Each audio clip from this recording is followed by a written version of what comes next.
Conjuntamente con Wageningen University y también Universidad de Aruba, nos lo está haciendo un estudio, uno con nuestro focus ahora arriba el estado de maleza contagioso en Aruba y también kikuta el riesgo factor que lo porta ocasión de maleza contagioso en Aruba. Lo vai hacer diferentes tipos de colección de datos, los potência ahora de questionário, né? Encuesta que lo va mandado en comunidad, pero también con nos lo hace focus groups, que significa un grupo de interviews de gente junto, de diferentes barrios en Aruba, uno que nos lo queda gente junto y por dar una opinión un poco más in-depth over el tópico de maleza contagioso y también con una experiencia en ataques aquí y potencial riesgo factor empezar.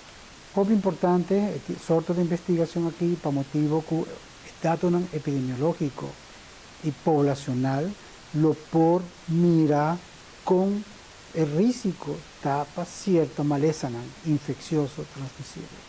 Y está muy importante para nos tener en cuenta, para motivo que a base de 6, Departamento de Salud Público y otra instancia, sea nacional o internacional, lo por dar un manejo de una guideline y, si está en caso necesario, de un servicio a nuestra comunidad para protegernos, en primer lugar, para vigilar y monitorear sortes de maleza que tienen un gran riesgo de spread y por causar maleza como tal y muerte. Wij zijn projectleider op dit project.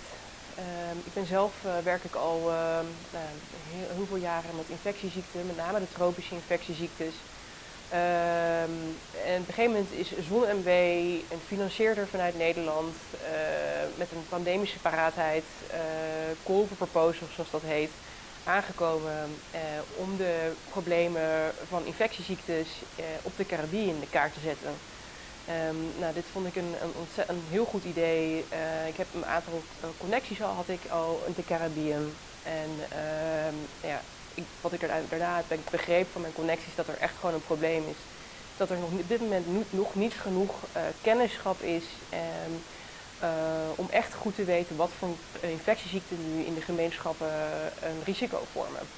Er is dus heel veel enthousiasme gekomen vanuit Aruba om inderdaad een inventarisatie te doen van verschillende infectieziektes hier in de gemeenschappen. My specialty is really in vector-borne and zoonotic diseases, and what I hear here is that the zoonotic disease risk is a bit lower, but vector-borne diseases, particularly those who are caused by mosquitoes, are a real problem here on the islands. And maybe less so on Aruba, but for example on Curacao there has been multiple outbreaks of dengue, chikungunya, Zika. We're now in discussion about risks, for example, caused by ticks, sandflies, tritone bugs that may enter through the import of plants and trees, palm trees particularly, from Venezuela coming.